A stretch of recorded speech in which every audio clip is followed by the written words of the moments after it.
Hello, traders. It's 8:01 a.m. Chicago time on Tuesday, the 14th of July, 2020. This is episode number 1796. Derivatives trading is not suitable for all investors. Past performance is not necessarily indicative of future results. This morning, we're looking at a market that is a little on the jittery side. We just had a quick push down by the NASDAQ, leading the way lower. And overall, the equity market is taking a bit of a hit. Uh, Crude oil also lower. Crude down 72 cents, trading at 39.38 in the August contract, 1.8%.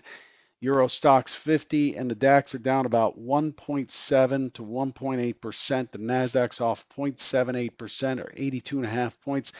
Nasdaq had just a very dramatic day yesterday, pushing through the 11,000 and into I think it was 11,050 or so. I don't remember what yesterday's high was, only to finish to turn around and finish lower around 10,500 or so.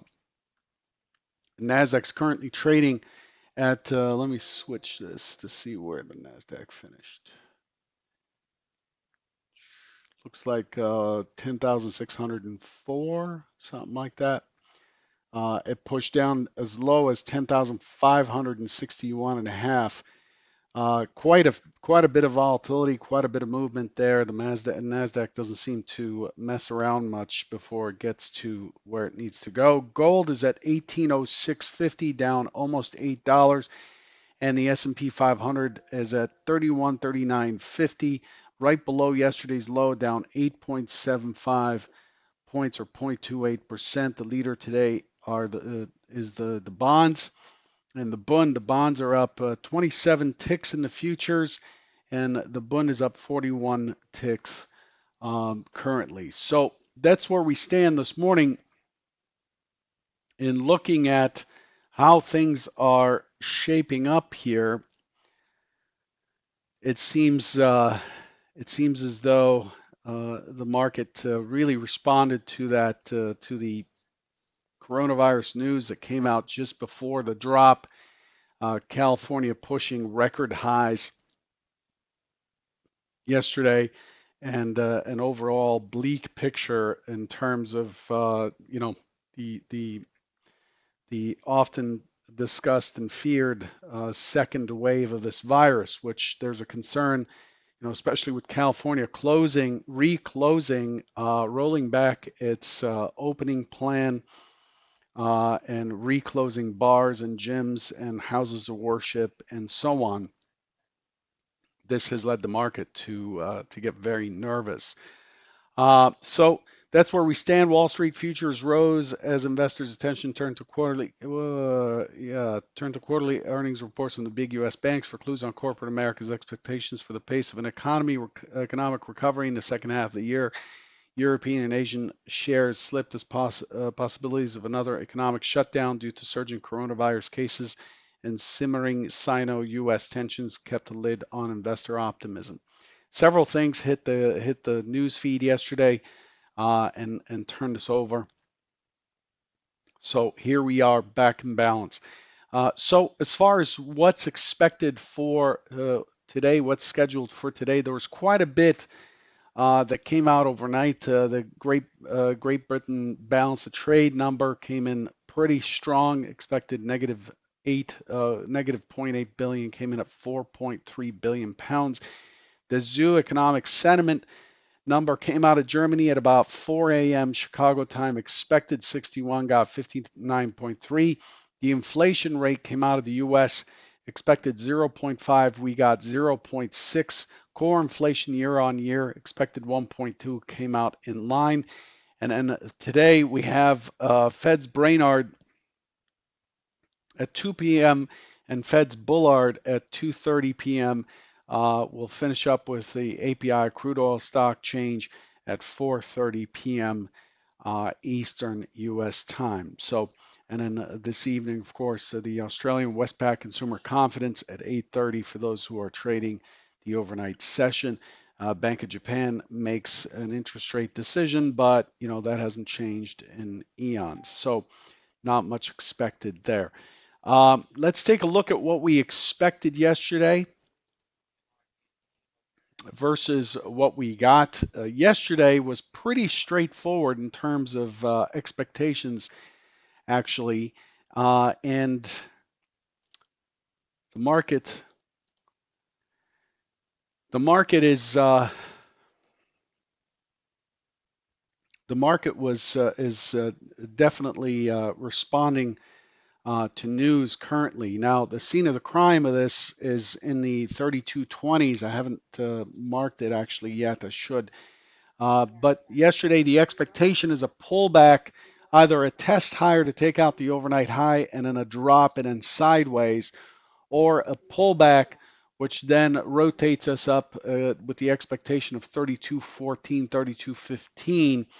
So the second scenario was the better play, was more in line, a pullback that ends up with an impulse. Remember, these long legs are impulses whenever you see them.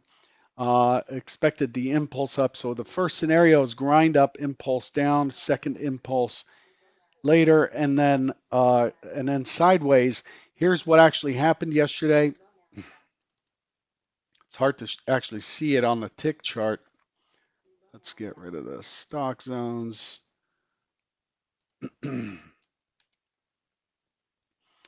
So here it is, the open, and it pulls back to 31.91. If you recall, was looking for a push down to 31.89, 31.89, and 31.91. It pushes down, and then we get this impulse up, just like what was expected here. Impulse up on the pullback to 89 or so, and then we expect a continuation higher.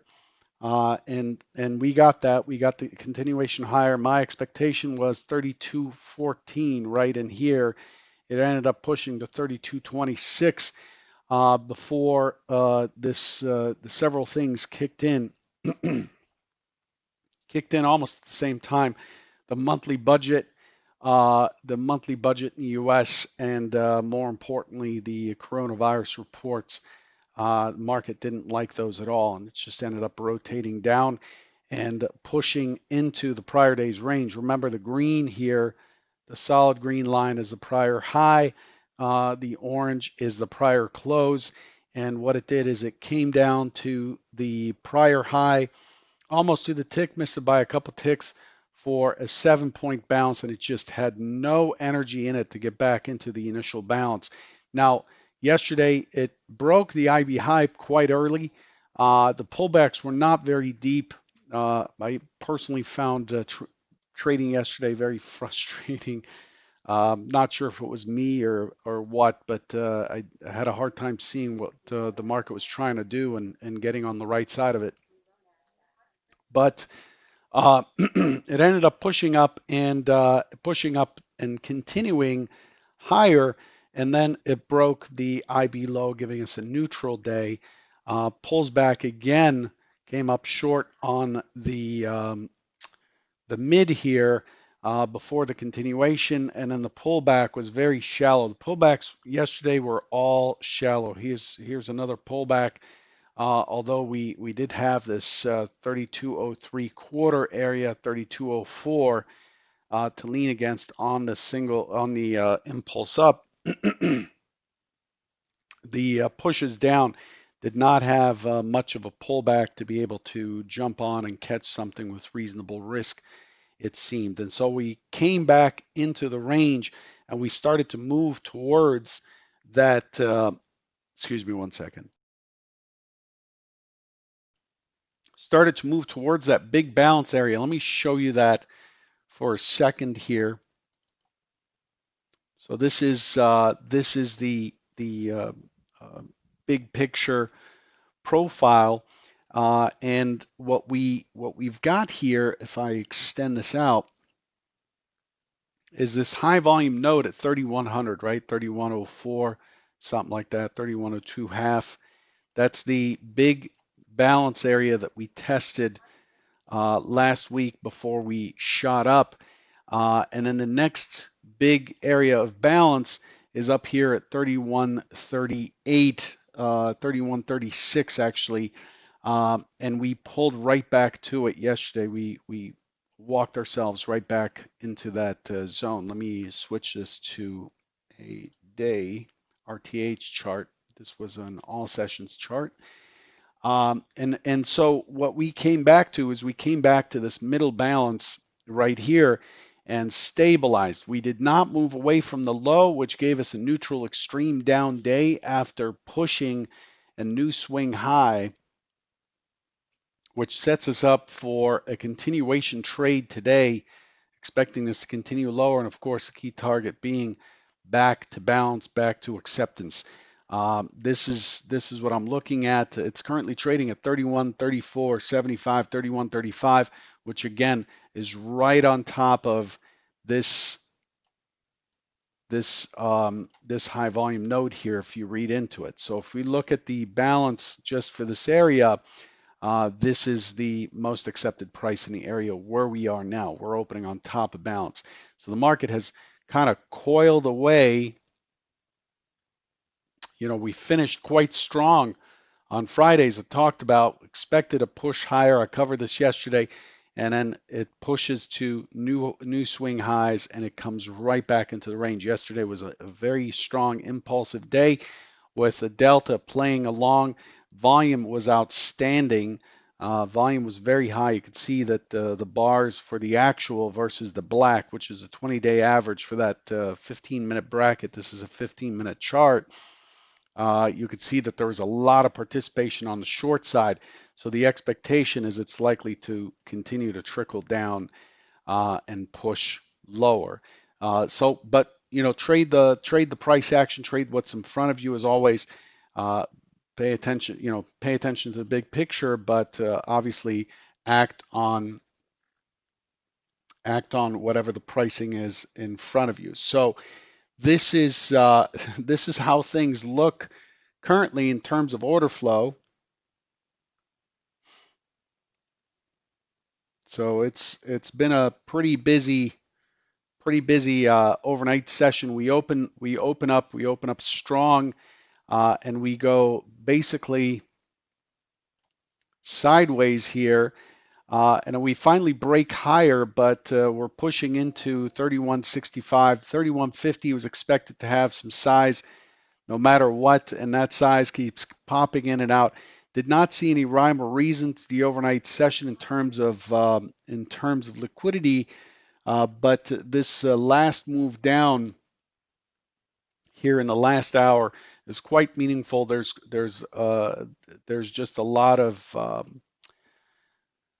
of volume behind it. You can see that the volume delta just took a big drop. This is quite a meaningful move. It's an impulsive move. We basically moved from the high of the session to pushing new lows. Uh, you know, just 15 minutes ago, the overnight low is up here, and currently we're below that by about 12 points. The selling is quite meaningful. It seems quite concerted. So that's what we have to come into today. So pay attention to that. What do we have underneath of what we're doing? We do have some liquidity at 31.29.30 and then 31.15, and then from there we're pretty much clear into that 31.02, 3100 area. So that's how things look like. Up above 31.76, I do have a stock zone at 31.79 and a half and 31.75. 31.76, if it's able to push up there, it would be a decent sell for the continuation of yesterday. So let's switch gears and look at what we've got for today. So here we are, pushing lows.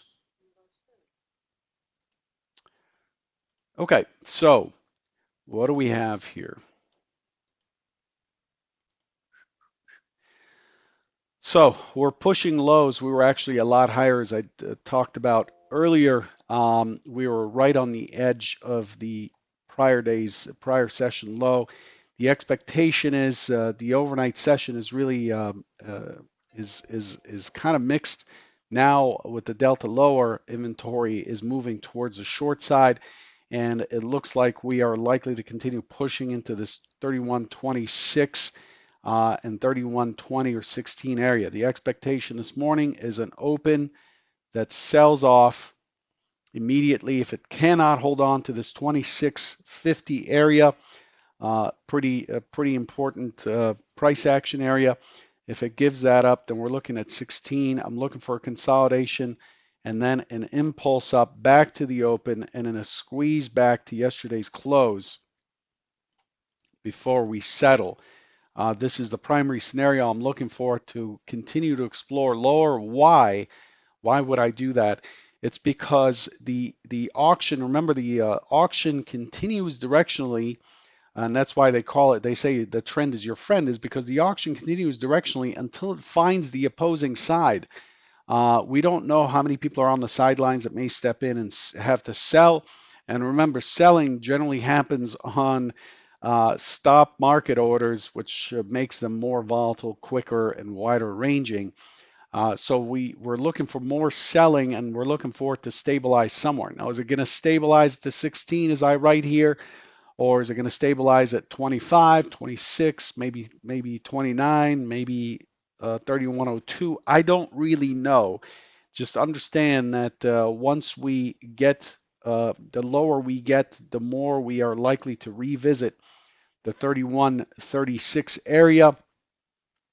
And if we can't hold on to the 3136 area, which is balance here, you can see that it's a very prominent area, then we are likely to move to the next big bounce area, which is the 3102. Okay, and that's the second scenario. The secondary scenario is it makes an attempt to push higher, open, attempt to push higher, get tangled up here at the prior day's low or so, and then impulse down back into sell mode and then continuing down into 3102 and potentially into the 3000 handle once again before we see a bounce into the close. So that is the second scenario. If it's not able to find buyers, then this is likely to push higher, to push higher and then give that up. That's the typical behavior.